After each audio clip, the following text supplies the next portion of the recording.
রেত্রিকোণা থেকে ২২-৪০ জন লোক আসি বিপ্লবপুরে আলু তোলার জন্য। এই দেখেন ভাই আমরা আলু তুলতেছি ভাই। দেওয়ার পরে অনেক বৃষ্টি হয়েছে, বৃষ্টি হয়ে ভাই আলু কিছু নষ্ট হয়ে গেছে, মাটি ভিজে গেছে একবারে। এই যে আলু তুললিয়া মনে করেন আলু রাইখা দিচ্ছি শোয়ানির জন্য ফাঁসি দিয়ে। এই আলু অনেক শুকাইছে, আবার বিকালে আলু তুললে এই যে বুড়াইতেছে আমার বাচ্চাতে ভাই। গৃহস্থে কিছু এবার লসও আছে, অনেক লস হয়ে যাবো গৃহস্থের। কিছু আলু অনেক আলু নষ্ট হয়ে গেছে, পালাই দিতেছি। হ্যাঁ তো ভাই আমরা বিপ্লবপুর আসছি, তো অনেক কষ্টই করতেছি, মেহনত করতেছি টাকার জন্য, কিন্তু ভাই একবারে লুজ কম, করা যায় কিচ্ছু করার নেই।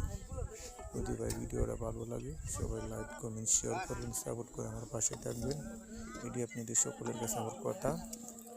আর কথা হইলো ভাই, যারা আমরা নতুন আছি একবার পাশে আরেকবার থাকবো, মন থেকে হিংসা গরিমা দূর করিয়া একবার পাশে আরেকবার থাকবো, এটি সকলের কাছে আমার কথা।